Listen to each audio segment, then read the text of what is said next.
35절로 42절까지입니다. 요한복음 1장 35절로 42절까지.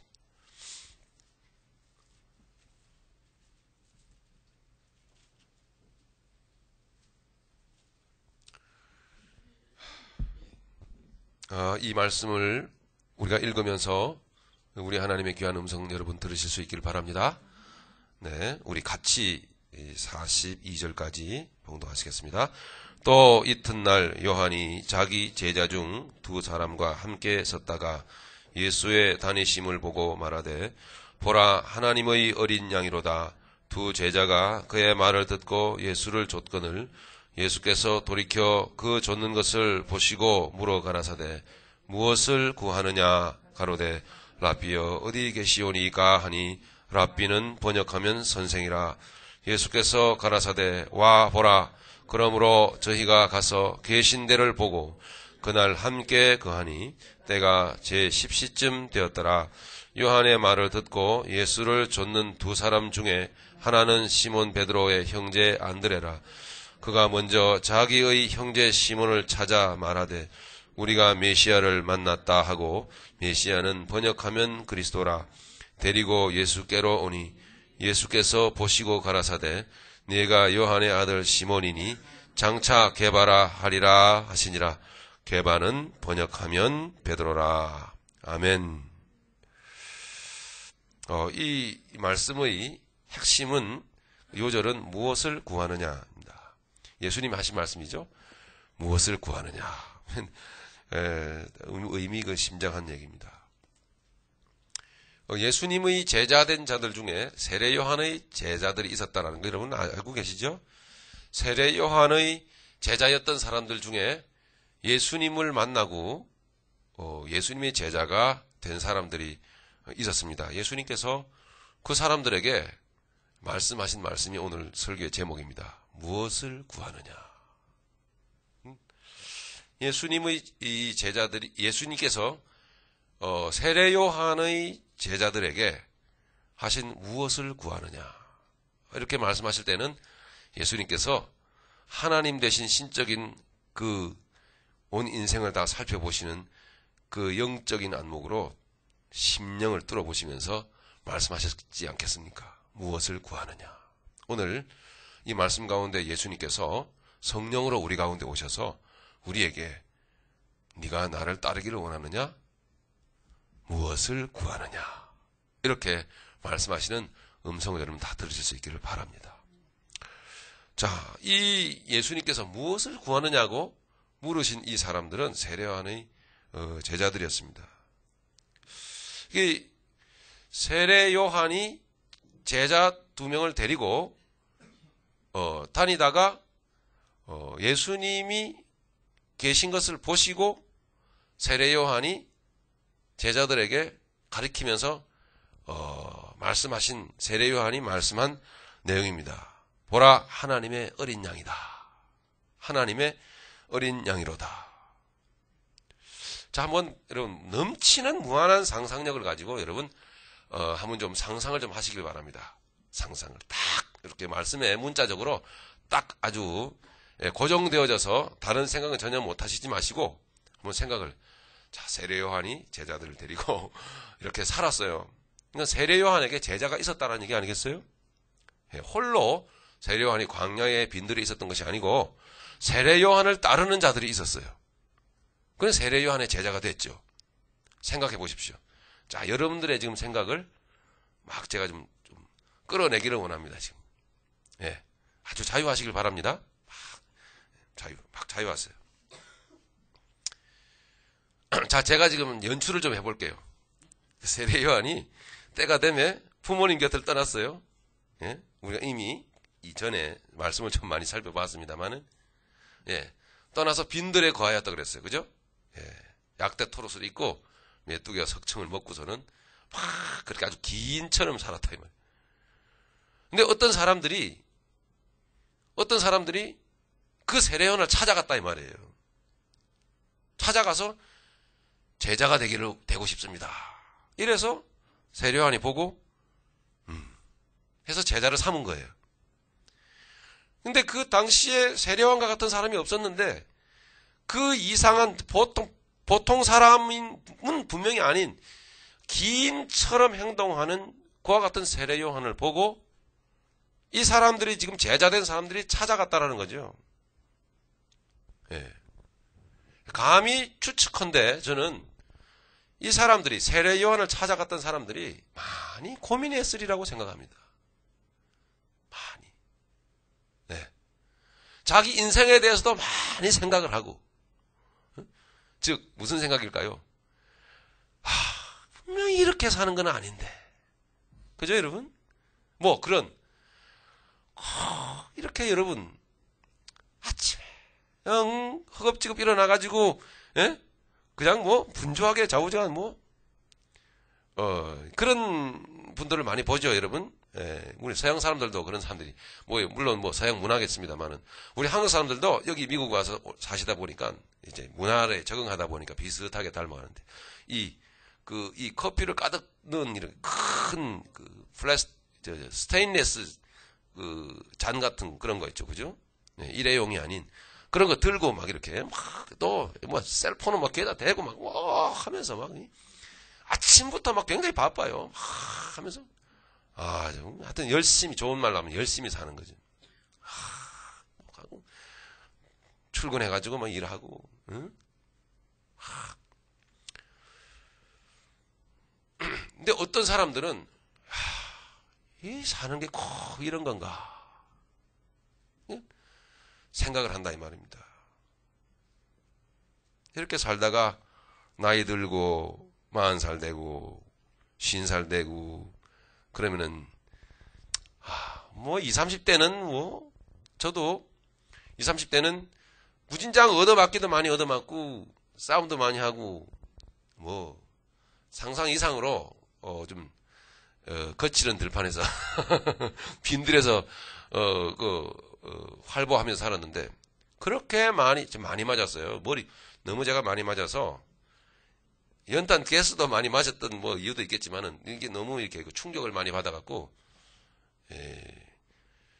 제가 이렇게 누굴 부르려고 하면은요 수년 동안 같이 신앙생활 했는 분인데 이름이 생각이 안 나요. 갑자기 면전에서 얼마나 당황스러운지. 그래서 이름 안 부르고 제가 뭐 대충 호칭만 부를 때 있잖아요. 그럴 때는 저 목사님이 내 이름 잊어버린 모양이다. 그런 시점입니다. 이름이 생각이 안 나요. 이름이.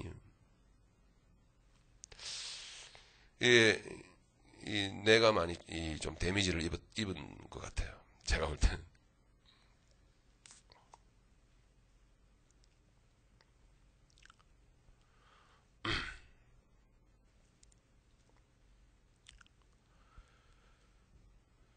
거칠은 세상을 그렇게 우리가 살아오면서 정신없이 이렇게 아침 저녁으로 반복되는 다람쥐가 마치 쳇바퀴를 이렇게 굴리듯 돌아가는 세상 가운데서 사는 것은 꼭 이런 걸까? 이렇게 생각하고 또 고뇌하고 번민하는 사람들이 반드시 있습니다. 자, 오늘 이 상황을 이렇게 보시면 여러분 세례요한의 제자 될 사람들이 찾아갔다라고 하는 것은 사는 것은 꼭 이런 것은 아닐 텐데 이렇게 살다가 세상을 끝내는 걸까? 중간에 잠시 제가 잃어버렸는데요. 다시 생각이 났네요. 그때는 제가 그렇게 많이 얻어맞고 했어도 병이 없었어요. 그러니까 그때는 왜 사람이 병이 걸리는지 왜 사람이 아픈지 이해를 못했단 말입니다. 그래서 저는 그렇게 집 바깥을 돌아다니고 그렇게 이렇게 방황을 많이 했어도 이 몸의 질병 그리고 아픔, 고통 심지어는 옷도 제대로 안 걸치고 다니고 그냥 뭐 그렇게 겨울이나 여름이나 그냥 그렇게 쏘다녔는데도 감기 하면 안 걸리고, 제가 감기 걸리기 시작했던 때가 30대 결혼하면서 감기가 뭔지를 알게 되었습니다. 그만큼 건강하고 아주 튼튼하고, 두드려 깨도 깨지지도 않고 아주 강한 체질과 체력을 지녔던 사람입니다. 40대가 되니까, 30대 중후반 40대 되니까 이제 왜 사람이 아픈지를 이해하기 시작했습니다. 40대 중반인데 제가 허리가 안 좋고, 허리가 왜 안 좋은지를 몰랐는데 허리 아프다고 하는 사람은 저 사람은 도대체 왜 저런 거야, 나를 좀 닮지 할 정도로 그렇게 건강하고 튼튼했는데, 제가 사실 허리가 안 좋아요. 몸이 아픈 데가 여러 군데가 있죠. 뭐 여러 번 자주 말씀을 드렸습니다만은, 항상 이거 왼쪽으로 죄를 많이 짓다 보니까, 제가 왼손잡이거든요. 왼손잡이에다가 왼쪽 발에다가 다 왼쪽이에요. 하다 보니까 이 왼쪽이 이렇게 좀 이렇게 진단하는 사람 진단해보면 이 죽은 피가 너무 많이 이렇게 돌아다녀서 죽은 피가 자꾸 생성이 된대요. 이상하다고. 죽은 피가 자꾸 생겼는데 뽑아내도 자꾸 생겨요. 제가 부항을 뜨면 이렇게 두부가 나와요, 몸에서. 피가, 응고된 피가 그대로 나와요. 그래서 사람들 보면 놀라죠. 이래가지고 어째서 하냐고. 그러니까 이쪽 한쪽이 근질근질 하면서 아파요. 항상. 어깨 쪽, 등 쪽, 이쪽이 다. 그래서 이렇게 뽑아보면은 아주 그냥 이렇게, 그런, 선짓국 끓일 만한 것들이 이렇게 좀 나옵니다. 이제 그런 것들이 이제 아프기 시작하고, 그래서 40대 중반, 이제 좀 있으면 50대가 되는구나 이러면서 이제 마음이 약해지더라고요. 슬슬 50대, 저도 이제 60대가 되겠죠, 조만간에. 이제 50대 60대 되신 분들은 좀 있으면은 7순 잔치 하셔야 되고, 8순 잔치 하실 때쯤 되면은 이제 며칠 후 그렇지 않겠습니까? 그런데 여러분, 놀랍다라고 해야 됩니다. 놀라운 사실은, 그럼에도 불구하고 생각이 없는 사람들이 많습니다. 이게 인생의 전부일까? 이렇게 살다가 끝내는 것이 인생의 전부일까? 이런 생각을 안 하는 분들이 많습니다. 오늘 본문에는 안 나와 있지만 가만 묵상해 보면, 이 세례 요한의 제자 될 사람들이 그냥 장난치느라고, 괜히 점 한번 쳐보느라고 점집 가듯이 세례 요한을 찾아간 것은 아닐지라 생각이 듭니다. 많이 고뇌하고 많이 번민했을 겁니다. 이렇게 믿는 게 하나님 믿는 걸까? 저 서기관과 바리새인들이 하는 모습을 보니까 왜 아닌 것 같은데, 그렇다고 깨달아지는 것도 없고, 이게 하나님 뜻일까?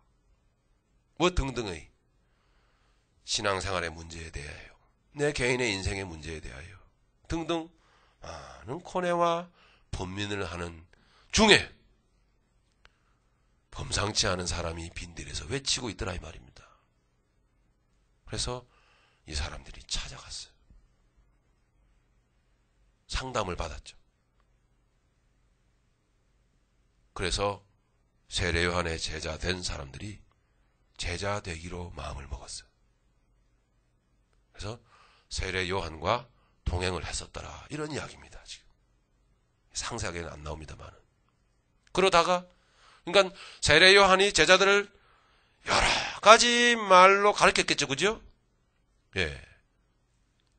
가르침을 받은 사람들입니다. 그러니까 좀 인식이 있는 분들이에요. 생각이 있는 분들이에요.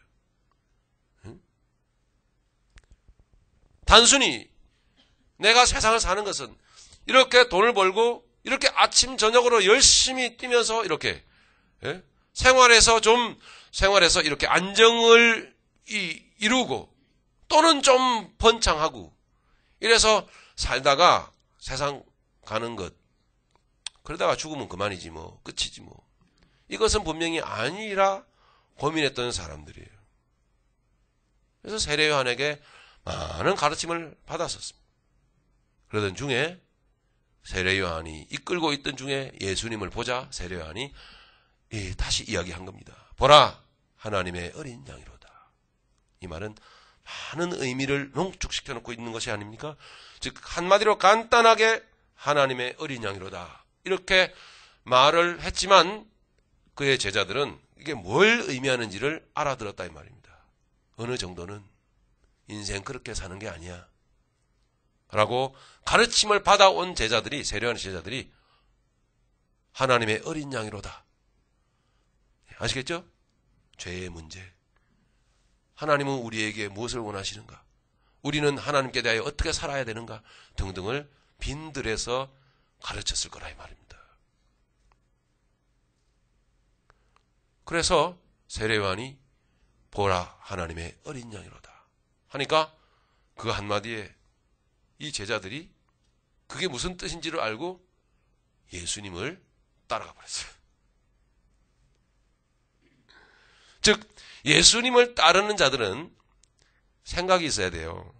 예수님을 따르는 자들은 권해할 줄 알아야 된다. 예수님을 따르는 자들은 자기 인생에 대하여, 그리고 우리가 신앙생활을 하지 않습니까?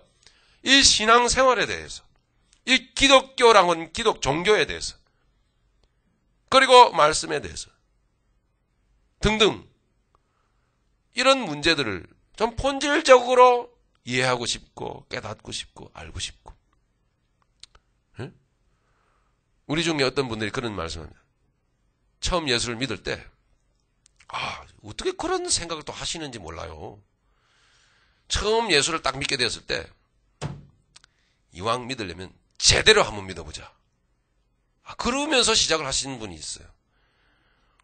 참 대단하신 분이에요.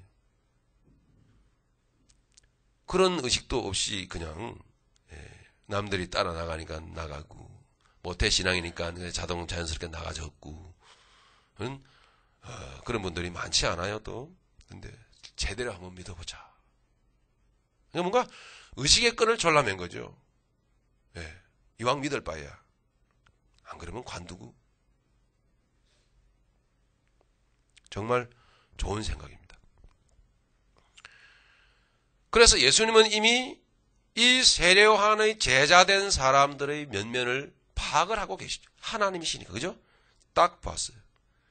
그래서 이 세례요한의 제자들이 예수님을 쫙 따라가자 예수님이 바로 하신 말씀.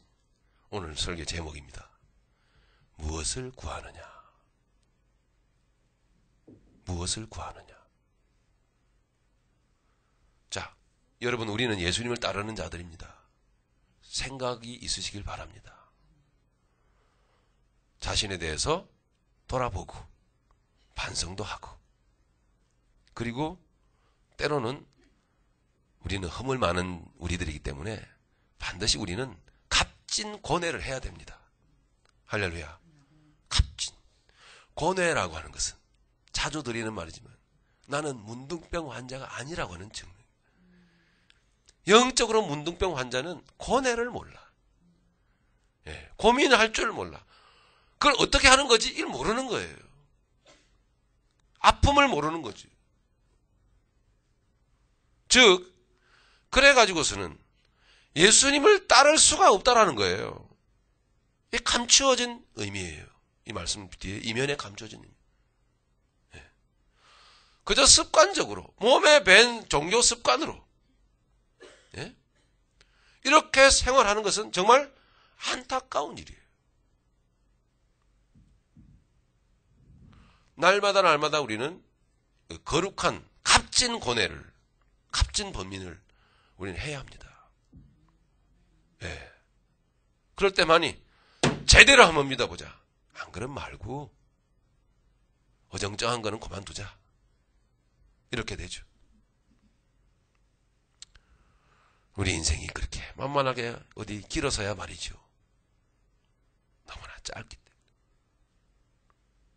그래서 마음의 자세를 탁 좀 가다듬고, 우리가 다시 한번 말씀을 보는 것입니다. 그래서 예수님이 우리에게, 즉 예수님이 그렇게 고뇌한 자들에게 인생에 대해서 고뇌하고 인생에 대해서 생각해, 그래서 말씀을 열어보고 기도하고 몸부림치고 이런 사람들에게 예수님은 말씀하시는데 무슨 말씀을요? 무엇을 구하느냐, 이렇게 말씀하는 거 얼마나 복된 말씀인지 몰라요. 오늘 여러분들에게 예수님 말씀하신다고 저는 믿습니다. 무엇을 구하느냐. 자, 제자들이 대답했겠죠? 네. 세례요한의 제자들이 대답을 합니다. 가로되 랍비여 어디 계시오니이까 하니. 보십시오. 딱. 제자들의 관심사는 뭐였겠습니까? 여기 딱 나오잖아요. 벌써 대답에서부터. 예수님께 세례요한의 제자들이 물었습니다. 예수님이 물으시자, 주님, 예수님 당신은 어디 계십니까? 이 말은 말 그대로 당신이 주로 활동하는 곳은 어디입니까? 이 말이에요. 당신이 계신 곳은 어디입니까? 이 말이에요. 여러분들이 저에게 그렇게 물으신다면 저는 글렌데일 삽니다. 이렇게 돼요. 그런 거예요. 예. 참 기가 막히죠. 세례요한의 제자들의 관심사에는 뭐였겠습니까? 세례요한의 제자들은 자기의 스승에 대해서 정말 존경하는 마음으로 따랐어요. 세례요한의 제자들은 세례요한의 어떤 면을 그렇게 존경하고 속된 말로 요즘 말로 뿅 갔었는가? 그가, 여러분 다 아시는 대로, 그가 화려한 존경받는 성전을 버리고 제사장직도 포기하고 빈들로 가서 살았다 이 말입니다. 즉 예수님께 세례요한의 제자들이 예수님은 어디 계신 분입니까? 어디를 주로 활동 무대로 하고 삽니까? 이렇게 물었던 것은 우리 스승님은 빈들에서 사셨습니다. 우리 스승님은 가만히 있으면 편안하게 사실 것 다 버리고 광야로 가서 거기서 사신 분입니다. 우리는 그분을 따르는 자들입니다. 그렇다면 당신은 어디 계십니까?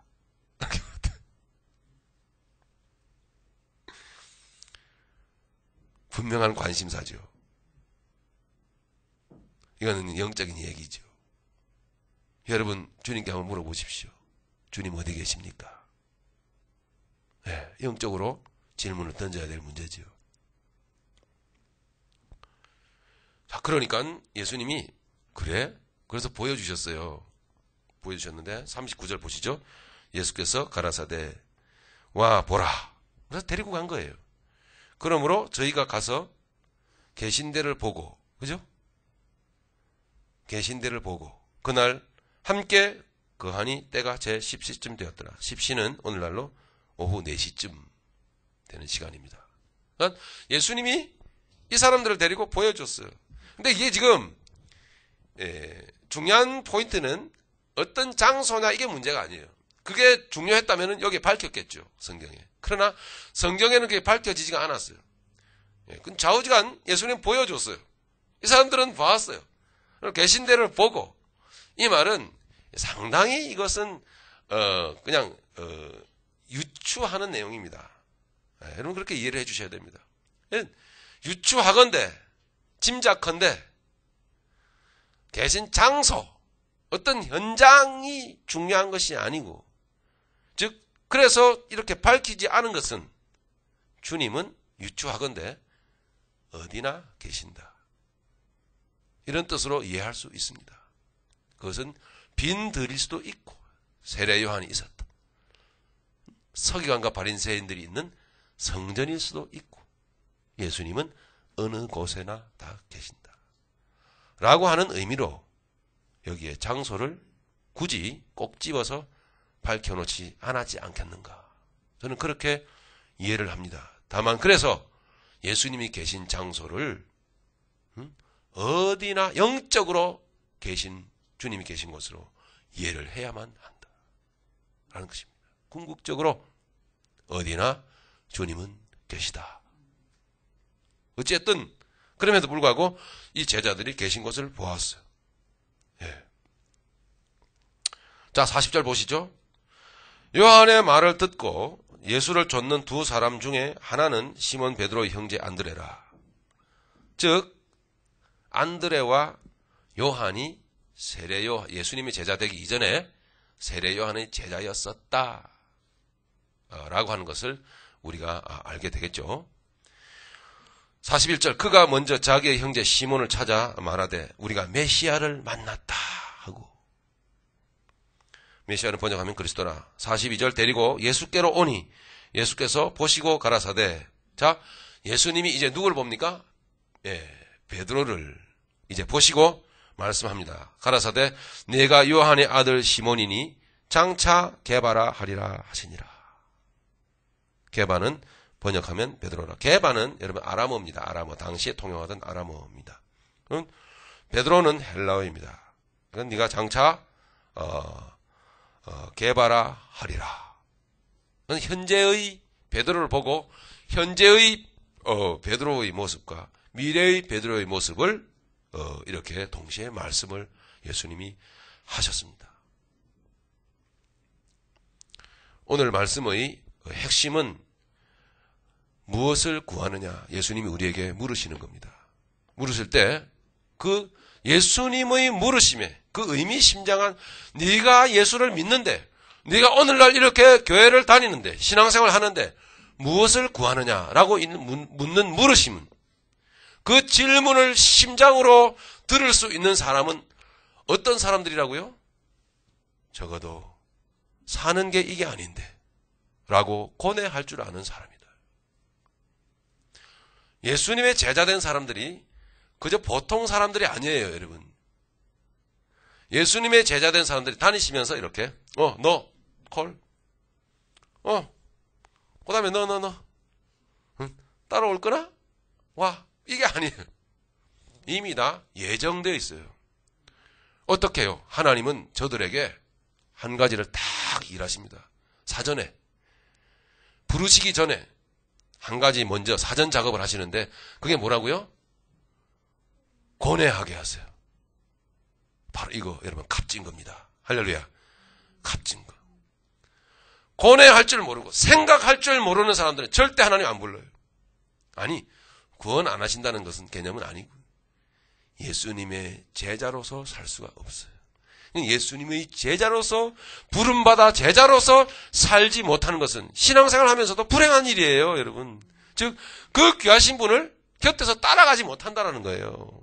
그냥 수만 군중 속에 그냥 뒤섞여서 그냥 우글거리는 사람, 그 정도밖에 안 되는 거예요. 여러분들이 내가 생각해 보십시오. 내가 그냥 그 정도로 만족합니다. 여러분, 이러고 살면 인생 끝내시겠어요? 그러기에는 우리 개개인의 한 사람 한 사람 인생이 너무나 귀하고, 나 아무개라고는 한 사람밖에 없잖아요. 그러려면 여러분 제자로서 여러분 사셔야죠. 제자로서. 즉 제자로서 살려면은 여러분 고뇌하고, 때로는 이것도 필요합니다. 저는 좋아해요. 이게 아니다 싶으면 걷어치우세요. 그런 것도 필요해요. 결단도. 예? 이 교회에서는 안 되겠다 싶으면 떠나세요, 여러분. 교회 떠나면 절대 안 된다. 이것은 그건 옳은 말은 아닙니다. 영적인 고뇌 속에 하나님이 역사심 가운데 교회는요 옮길 수 있어요. 떠날 수 있습니다.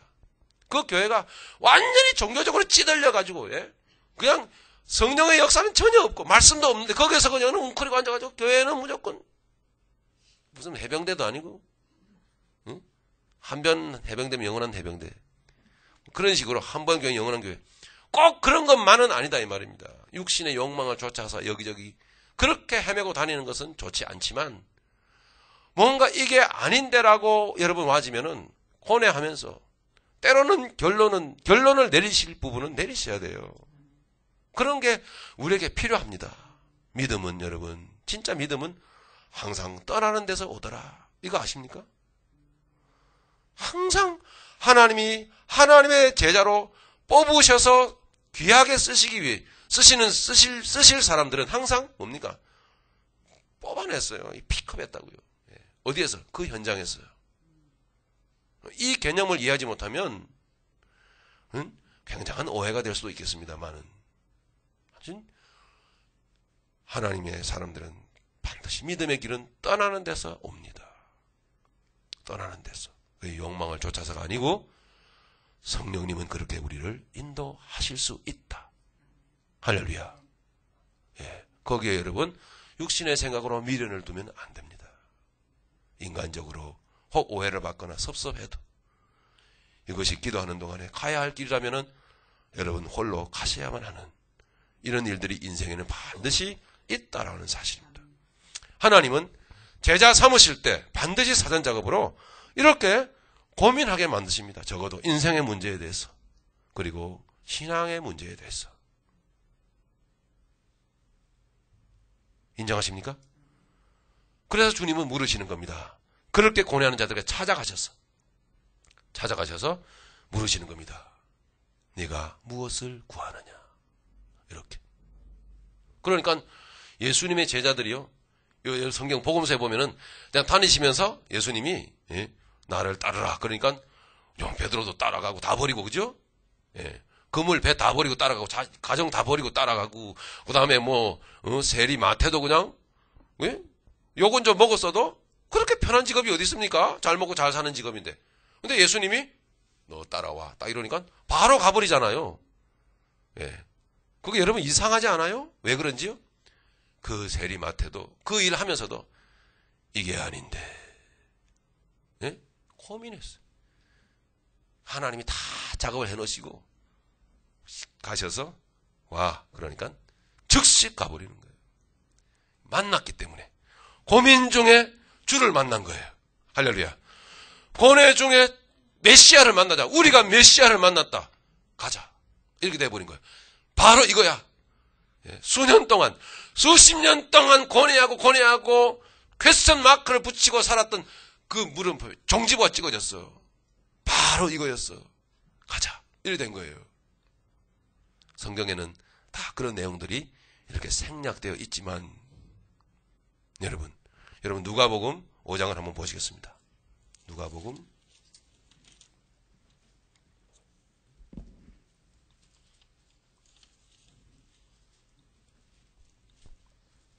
5장 1절 봅니다.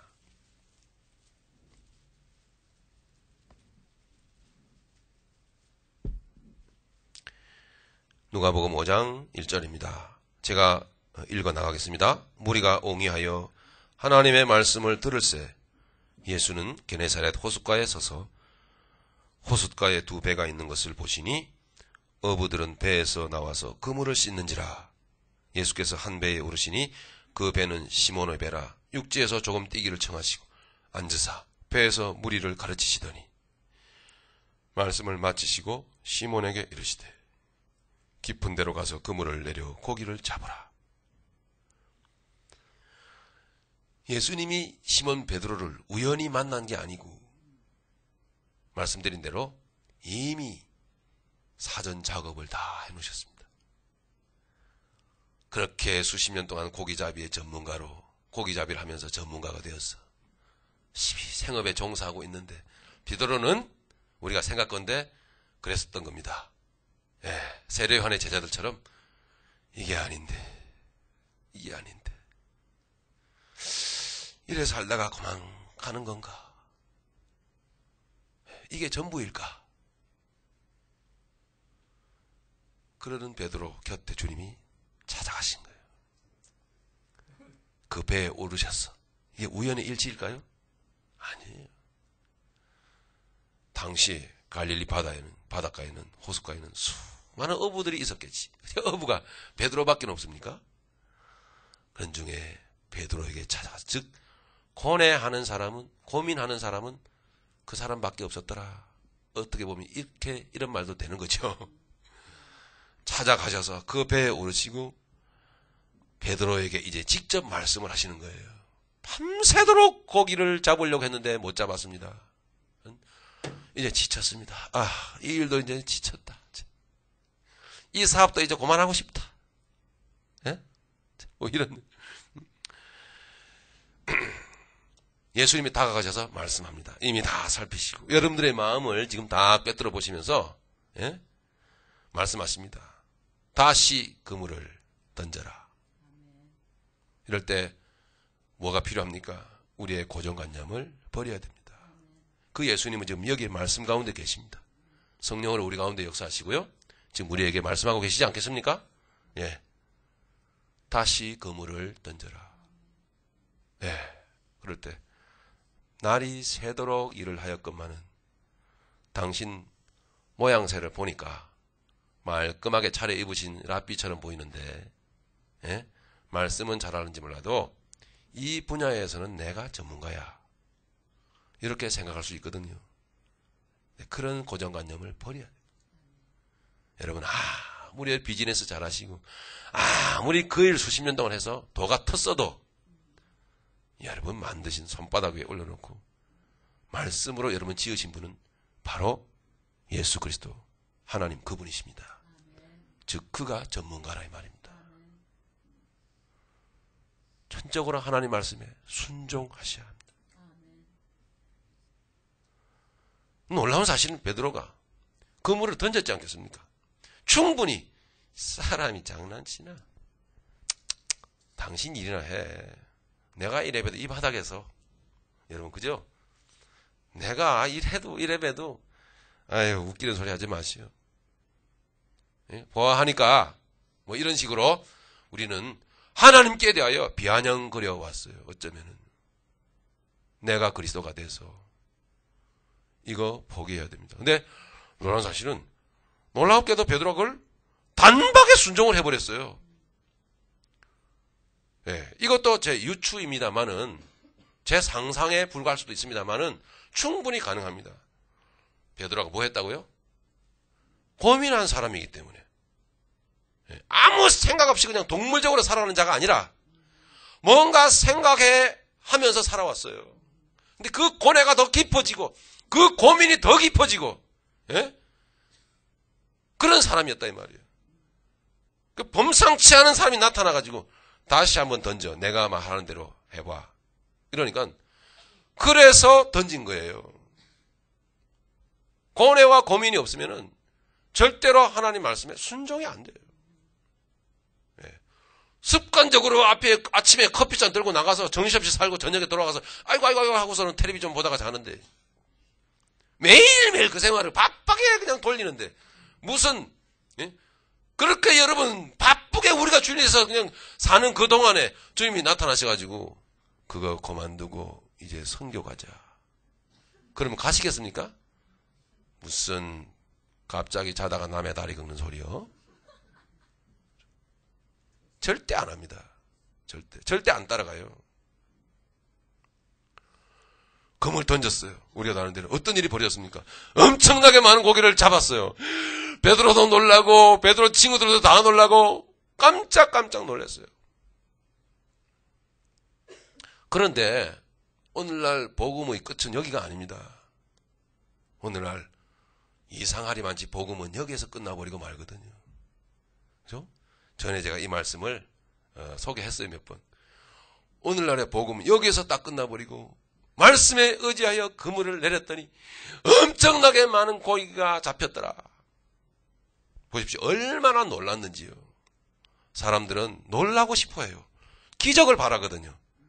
눈에 보이는 번쩍하는 기적을 얼마나 좋아하는지. 그렇기 때문에 거기까지가 끝이야. 딱 그것만 얘기해요. 그래서 여러분들도 말씀에 의지하여 순종하십시오. 이런 엄청난 기적을 경험하게 될 겁니다. 여기까지 듣죠. 그건 복음이 아니라고 하는 겁니다. 복음이 아니다. 여러분 8절 한번 보십시오. 누가복음 5장 8절. 시몬 베드로가 이를 보고 예수의 무릎 아래 엎드려 가로되 주여 나를 떠나소서 나는 죄인으로소이다. 응? 자 9절. 이는 자기와 및 함께 있는 모든 사람이 고기 잡힌 것을 인하여 놀라고 세베대의 아들로서 시몬의 동업자인 야고보와 요한도 놀랐습니다. 보십시오. 사람들이 전부 다 놀랐어요. 너무나 충격을 받은 거예요. 그 기적 앞에 놀라버린 거예요. 예. 근데 오늘날 기독교는 놀래키는 데 있는 게 아닙니다. 놀라는 데 있는 게 아니고 기적을 경험하는 데 있는 게 아니에요.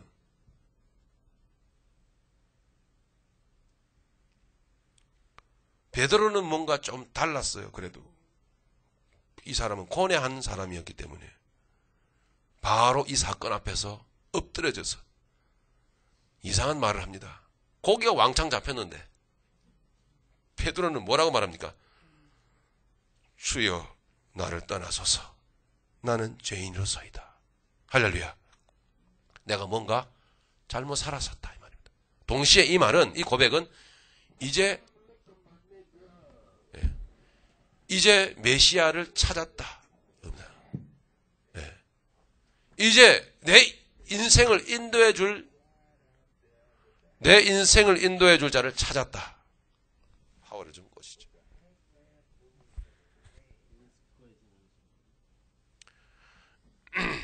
라고 하는 의미를 담고 있습니다. 주여 나를 떠나소서 나는 죄인입니다.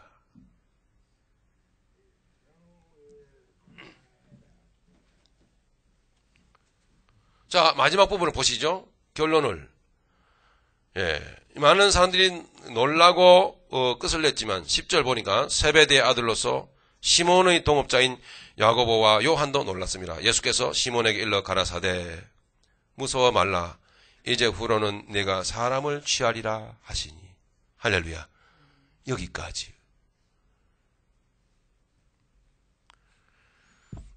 무서워 말라, 놀라지 말라, 기적에 취하지 말라, 충격받지 말라. 그건 오병이어의 기적은 그건 본심이 아닙니다. 우리가 오병이어 하지만 오병이어의 기적 이런 말을 해서는 안 돼요. 주님이 오병이어를 일으키신 이유가 뭡니까? 결국 주님이 생명의 떡임을 가르치기 위해서. 오늘날의 기독교의 잘못된 부분은 바로 사람들을 놀래키는 데 있어요. 기적을 보여주는데 병이 뻥뻥 났고, 어떻게 11조를 잘했더니 얼마만큼 사업이 번창했고 등등. 이와 같은 기복주의적인 이와 같은 이야기에 귀를 기울이고 그런 이야기를 핵심인 양 선포를 합니다. 근데 그런 사람들은 결코 생각을 못합니다. 고뇌할 줄 모르는 사람. 결코 그런 사람들은 예수님의 제자로서의 길을 갈 수 없다라는 사실입니다. 예수님의 말씀은 거기서 끝난 게 아니고 그 제자들을 놀래키고 또 기적을 보여주는데 끝난 게 아니고 나를 따라오너라. 내가 너를 고기 잡는 어부가 아니라 사람을 낚는 어부가 되게 하겠다. 할렐루야.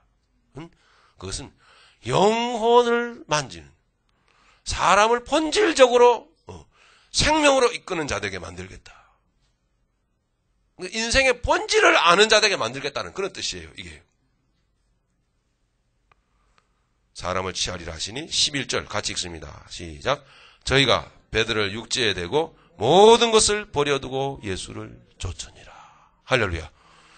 이 누가복음 5장에 이 많은 사람들이 이 애독하고 좋아하는 이 말씀의 결론은, 핵심은 뭡니까? 모든 것을 버려두고 예수를 쫓으니라. 여기에 있다고요. 이것은 우리 모두에게 해당되는 일입니다. 우리 모두에게. 그건 제자들이 배를 버리고 그물을 버리고 가족을 포기하고 예수님을 쫓았어요. 예수님 오늘 우리에게 물으시죠. 네가 나를 따라오고 있느냐? 자, 이제 결론입니다. 물으십니다.